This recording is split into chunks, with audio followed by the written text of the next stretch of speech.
You know, those ads that pop up and say things like disappear for 30 days, change your life in 1 year, step away from everything and come back transformed. And honestly, that sounds amazing, right? Wouldn't you just love to disappear and then come back with some kind of amazing success or some big transformation? But what's also amazing is the actual thought of unplugging or to stop being needed by everyone and everything for just a little while. But here's what I've noticed, especially for women like us. Most of us don't want to actually disappear. I'm sure we've tried it, right? But I think what we really want is direction. We don't need a dramatic escape. I mean, come on, we've done that, right? We've done the getaway escapes, right? Only to come back home just to kind of feel like, oh yeah, I was running away from this and that again. We just probably more need to focus on what feels calm instead of chaotic. I think a lot of us would want that, right?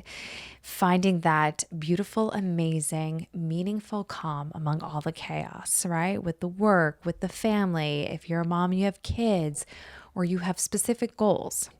So that's what we're talking about today. Because right now, I'm personally obsessed with the idea of 90 days. Not forever, not a year, not a pressure-filled month that makes you feel behind by week 2. 90 days. And I'm not talking about disappearing. I'm talking about a container big enough to create real change and small enough to stay human. Welcome back to The Daily Champ. I'm your host, and this is your show for those who are building meaningful lives and careers, sometimes while questioning them at the same time.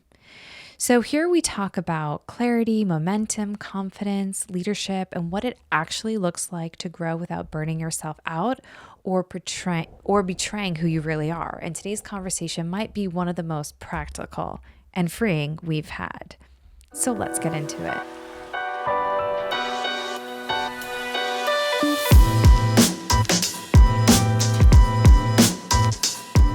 Let me ask you something, because guys, I love to ask a question in each episode. What would change in your life if you stopped trying to solve everything and focused on just the next 90 days?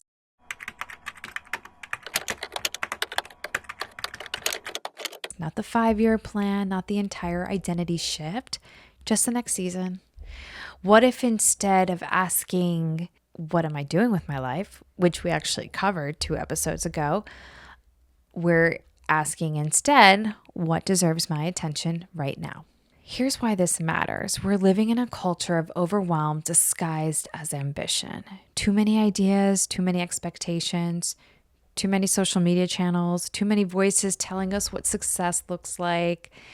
And when everything feels important, nothing gets done. That's where the power of 90 days comes in. A 90-day cycle creates focus without pressure, momentum without burnout, and progress you can actually measure.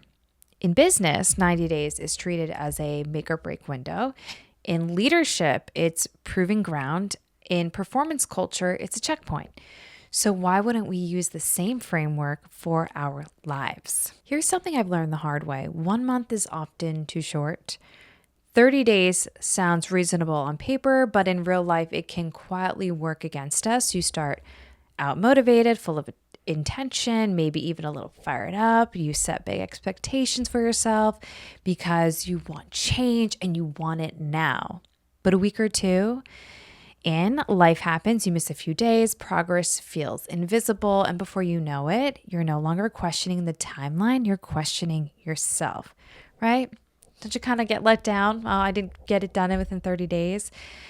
So, and I've been there many times that I can count. I'd commit to a 30-day goal and I fall slightly behind. I'd internalize it and then I'd tell myself I wasn't disciplined enough, consistent enough. Then I would quietly loosen my grip on the goal and call it being realistic, but it wasn't realism. See, 30 days doesn't leave much room for being human. It doesn't allow for energy dips, emotional cycles, or the simple truth that meaningful change rarely shows up on demand. It asks your nervous system to sprint before it even knows where it's going.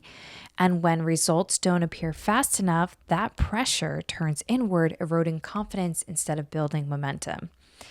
90 days changes that dynamic completely. It removes the rush and it replaces it with steadiness. Guys, that's one of my favorite words. Steadiness, right? I think that's what we all need. But it gives your nervous system time to settle, to feel safe enough to stay engaged rather than jump ship at the first sign of discomfort. Habits have space to form without being forced. Progress becomes something you grow into, not something you chase. With 90 days, consistency replaces urgency. You are no longer trying to improve something in record time. You're practicing who you're becoming. That's another great theme that I love to share through the Daily Champ. And then that shift alone can be the difference between giving up quietly and staying long enough to see real change take root. Isn't that what we all want? Actual real change? I do. So let's talk about the science of focus and momentum. Here's what truly makes 90 days so powerful. A 90-day window creates a natural container for focus, one that gently forces you to, sorry guys, I don't like the way I said gently the first time. So one that gently forces you to decide what actually matters when time feels both limited and realistic. Your energy stops scattering. Instead of trying to improve everything at once, you begin to concentrate on the ones that actually move the needle. That's what we're looking for. The one thing that is actually moving the needle. That focus alone can feel like relief because it removes the constant mental noise of too many competing priorities. Short cycles also reduce procrastination. Oof. In a world of distractions and scrolling and multiple priorities, the result is procrastination. And doesn't that hurt us in the worst way?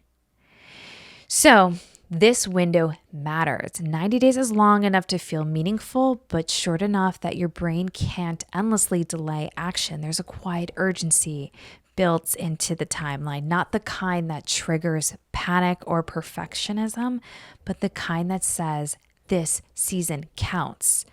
You're less likely to put things off when you know you'll be reviewing real progress in a matter of weeks, not someday far in the future. And this is important momentum because it doesn't come from intensity. It comes from repetition. Intensity is exciting. Ooh, I read something the other day. We can all have our intense days, but champions are consistent. Shout out to Jude. I'm going to send this to him. Okay, intensity is exciting, but it's completely unsustainable. Repetition, on the other hand, is what rewires the habits, builds confidence, and creates trust with yourself. So if anybody set up some resolutions, just know, don't be intense about it. Just keep repeating the good habits. That's going to help you get towards that specific goal. And to that point, as we're talking about repetition, just know that it needs time. Too short a window and you're still in the awkward, effort-heavy phase where doing nothing feels natural yet. Too long, and then motivation fades because results feel abstract and distant. A 90-day container hits the sweet spot. It gives you enough time to practice new behaviors until they start to feel familiar, even automatic, while still keeping the end in sight. You're not grinding indefinitely and you're not rushing transformation either. You're allowing change to settle into your life at a pace that's sustainable and real. Again, that's what we all want. So this is how transformation actually happens, not through dramatic bursts of effort, but through focused, repeated action within a container that supports consistency. 90 days creates the conditions where change doesn't just start, it sticks. Just like a marketing campaign, right? You're spreading out that message over a period of time, and you need that message to stick. All right. I like to do this in 1, 2, 3, 4, 5. So we're actually on 3. Let's talk about the personal shift within 90 days. So there was a season in my life when I had big goals, real ambition, and no shortage of ideas, but absolutely no focus. I love high performing. I love saying I could do A, B, C, D, E, F, G. But being spread so thin, there was no focus. So I wasn't lazy and I wasn't lacking motivation. If anything, I cared very deeply. The problem was that my energy was scattered in too many directions. And I was constantly starting over, tweaking, reconsidering, and adding. And I was convinced that more effort and more ideas would eventually create clarity. Instead, it created noise. And this is why I'm doing 90 days myself, because you should see my strategy deck for the Daily Champ and for Champcast. I've got a lot of sections. So I have a lot of ideas and I love them all. But just so you know, I'm using the 90 days myself. I'm kind of bringing it all down to a couple of priorities. Because instead of creating the clarity and the focus that I need to move forward, it's actually just creating a lot of noise. So what finally shifted things wasn't a new strategy or a burst of inspiration. It was restraint. Instead of setting 10 intentions and trying to move every area of my life forward at the same time, I chose one clear objective and gave it 90 days. Just one. And yeah, that decision felt really uncomfortable now that I'm thinking back. Like this energy is just trying to burst out of me. But I was like, I can't really move forward well if I don't hone in on this one thing, this one priority. So yeah, it felt uncomfortable. Like I was leaving potential on the table. But it was also relief. For the first time in a long while, I knew exactly where my energy was meant to go. I made a very intentional deal with myself during that season. I promised I wouldn't judge the results too early because growth rarely looks impressive in the beginning. I committed to not quitting halfway through just because things felt slow or awkward. And maybe most importantly, I decided I wouldn't chase new ideas unless they directly supported that one objective. And every shiny distraction had to earn its place, not just excitement in that moment. Remember, intensity is exciting, but it doesn't stick around. So what changed for me over those 90 days wasn't just the outcome I was working toward. It was how I saw myself showing up consistently, even when it wasn't glamorous or immediately rewarding. It actually rebuilt my confidence in a way nothing else had. I started to trust myself again, and self-trust is powerful. When you trust yourself to follow through, to stay steady, there's that word, and to honor commitments, everything shifts, right? How good do you feel when you honor your commitments? And from that point, decisions get clearer, the fear gets quieter, and momentum starts to feel natural instead of forced. Point number 4, common obstacles and their fixes. So let's talk honestly about what usually derails a 90-day plan, because it's rarely a lack of desire or intelligence. Most people don't fail at 90-day planning. They get tripped up by patterns that are entirely fixable once you see them clearly. The first and most common obstacle is vague goals. Goals like get in shape, grow my business, or feel better. Those things sound positive, but they don't actually tell your brain what to do next. They feel inspiring in the moment. Yet when it comes to take action, there's nothing concrete to grab onto. Without clarity, effort scatters and motivation drops because progress can't be measured. So the fix here is specificity. Wow, I am so glad I nailed that word on the first try. Specificity. So choose 1 to 3 clear, measurable outcomes that genuinely fit into the 90-day window. Then translate those outcomes into weekly milestones and simple daily actions. When your plan tells you exactly what done looks like this week and today, forward motion becomes much easier. The second obstacle is just trying to do too much at once. And this one tends to hit women specifically hard, right? We're often carrying multiple roles and responsibilities. We're also trying to look good at the same time. So when we decide to improve something, we try to improve everything: health, finances, relationships, career, mindset, all at the same time. What starts as ambition quickly turns into overload, and overload leads to burnout or quiet abandonment. Oh. Yeah, that's sad, right? When we quietly abandon something. So the fix is restraint. Choose one must-win goal for the 90 days, the one that would make everything else feel lighter or more possible if it moved forward. You can add at most 1 or 2 supporting goals, but anything beyond that needs to wait. Think of the 90 days as a focused sprint, not a complete lifestyle overhaul. I'm excited about this. All right, let's talk about the third obstacle. It's a lack of rhythm and accountability. Many people create a thoughtful plan, they feel good about it, and then never look at it again.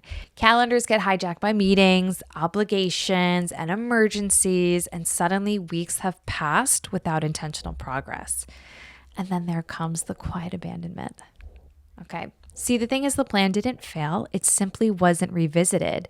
The fix is to build a simple, repeatable cadence: 5 minutes a day to check in and reset, 20 to 30 minutes once a week to review progress or adjust, and then plan the next steps.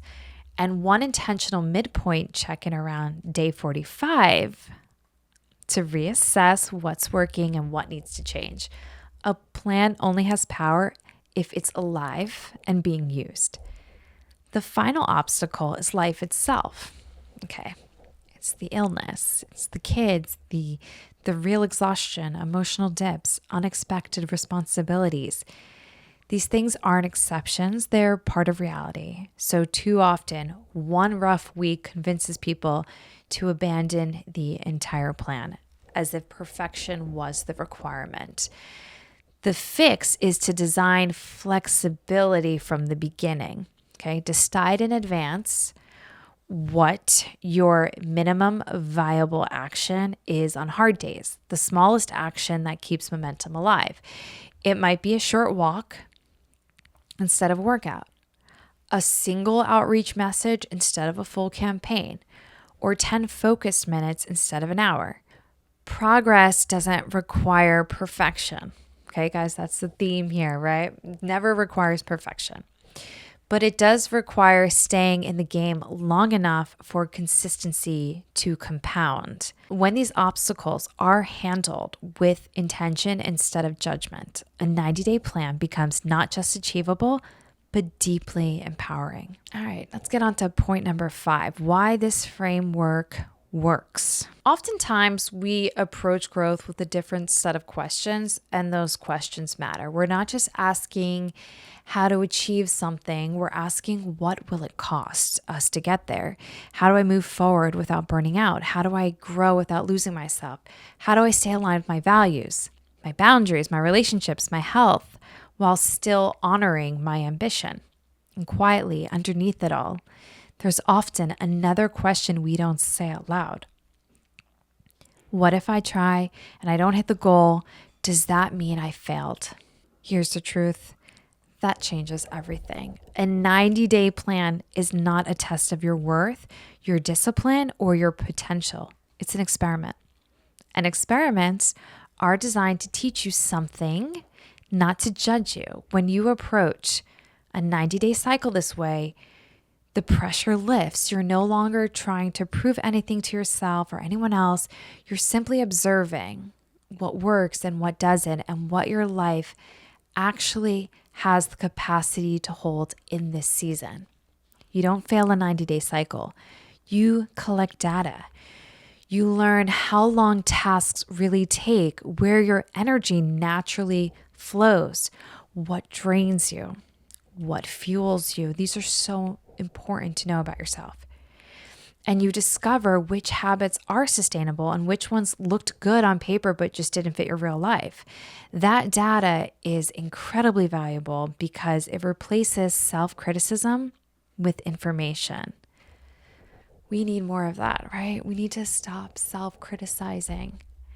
And what a way to soften that and just say, okay, I'm learning more and more about myself instead. So all of this information leads to clarity, and clarity quiets the noise of comparison and second guessing.